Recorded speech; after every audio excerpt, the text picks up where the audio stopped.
కార్యసాధకుడు.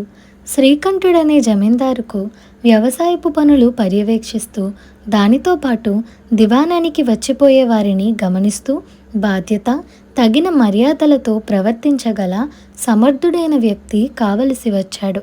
ఆనాటి వరకు ఇలాంటి పనులను ఎంతో నేర్పుగా నిర్వహిస్తూ అంతా సరిగా చూసుకుంటూ వచ్చిన నారాయణయ్య హఠాత్తుగా కాలధర్మం చెందడంతో జమీందారుకు ఈ సమస్య ఎదురైంది.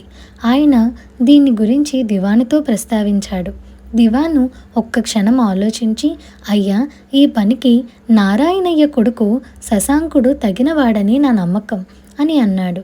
ఆ మర్నాడే శశాంకుడు జమీందారును దర్శించి తన తండ్రి స్థానంలో తనను నియమించవలసిందిగా కోరాడు.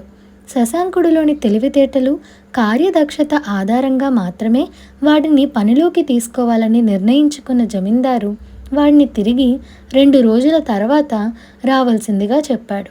జమీందారు చెప్పిన విధంగా శశాంకుడు 2 రోజుల తర్వాత ఆయన దగ్గరకు వచ్చాడు. జమీందారు వాడితో, నీకు ఉద్యోగం ఇచ్చే సంగతి తర్వాత ఆలోచిస్తాను. ముందు నువ్వొక పని చేయాలి. ఈనాటి సాయంత్రం మా అమ్మాయి అత్తారింటికి వెళ్ళిపోతున్నది. ఆమె కోసం ఒక నగ తయారు చేయమని పట్టణంలోని ఒక వర్తకుడికి పురమాయించాను. నగ ఈ ఉదయమే అందింది. నగను చూసి అమ్మాయి దానిలో కొన్ని మార్పులు చేసినట్టయితే మరింత అందంగా కనబడుతుందని చెప్తుంది. నువ్వు తక్షణం వెళ్ళి అమ్మాయి చెప్తున్న మార్పులు చేయించుకుని రావాలి. అమ్మాయి అత్తారింటికి బయలుదేరి వెళ్ళేలోగా నువ్వు పని ముగించుకుని తిరిగి రావాలి. సమయం చాలా తక్కువగా ఉంది అన్నాడు జమీందారు.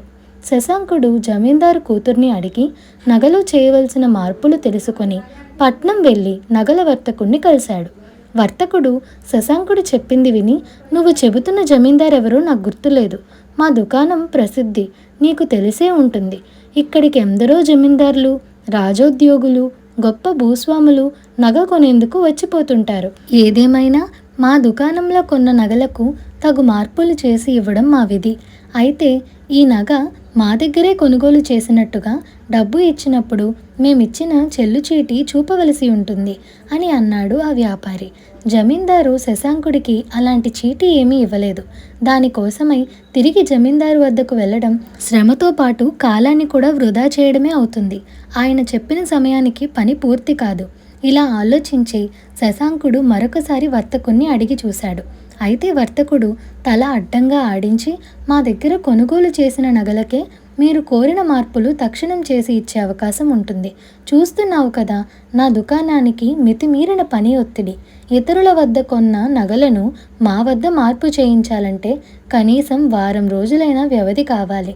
నేను ముందుగా నా ఖాతాదారుల పని చూడాలి. అది నా ధర్మం అన్నాడా వ్యాపారి.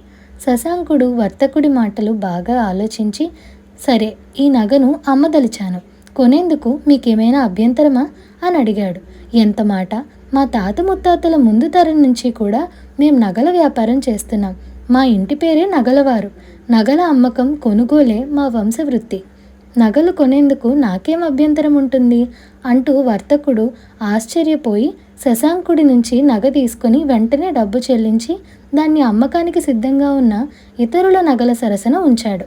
శశాంకుడు డబ్బు తీసుకుని కొంత దూరం వెళ్ళి ఏదో ఆలోచన వచ్చిన వాడిలా తిరిగి వర్తకుడి దగ్గరకు వచ్చి, అయ్యా, ఏదో క్షణికావేశంలోనో తిక్కరేగో నగను అమ్మాను, కానీ నిజంగా అమ్మాలని లేదు. ఇప్పుడు దాన్ని తిరిగి కొనాలని బుద్ధి పుట్టింది. అయితే నగలో చిన్న చిన్న మార్పులు చేస్తే చాలు అని అన్నాడు. ఇది విని వర్తకుడు తృప్తిగా తలాడించి, మా దుకాణంలో నగను కొనుగోలు చేసిన మీలాంటి మాన్యులైన ఖాతాదారులకు అడిగిన మార్పులు చేయడం మా విధి అంటూ పనివాళ్లను పిలిచి శశాంకుడు చెప్పిన మార్పులు చేసి నగను అమ్మకానికి సిద్ధం చేయవలసిందిగా ఆదేశించాడు. పనివాళ్ళు కొద్దిసేపట్లోనే నగలో చేయవలసిన మార్పులు చేసి దానిని వర్తకుడి ముందుంచారు.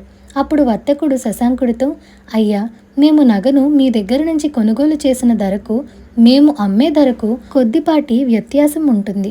నగను తిరిగి కొనేందుకు 100 రూపాయలు అదనంగా ఇప్పుడు ఇవ్వవలసి ఉంటుంది అన్నాడా వర్తకుడు. నగలో మార్పులు చేర్పుల నిమిత్తం మజూరీ కోసమై జమీందారిచ్చిన 100 రూపాయలు శశాంకుడి దగ్గర ఉన్నవి. ఆ డబ్బును, నగను అమ్మగా వచ్చిన డబ్బును వర్తకుడికి కలిపి ఇచ్చి నగను తిరిగి కొనుగోలు చేసి అనుకున్న సమయానికి జమీందారు ఇంటికి చేరాడు శశాంకుడు. నిజానికి జమీందారు నగల వర్తకుడు బాగా పరిచయస్తులు. జమీందారు సూచన మేరకే నగలో మార్పులు చేయడానికి నిరాకరించాడా వర్తకుడు. శశాంకుడి నుంచి జరిగినదేమిటో విన్న జమీందారు చాలా సంతోషించి అతన్ని కార్యసాధకుడిగా గుర్తించి దివాణంలో తండ్రి చేసిన ఉద్యోగంలోనే నియమించాడు. ఈ కథ మీకు నచ్చినట్లయితే like, share, subscribe to Priya stories Telugu. Thank you for watching.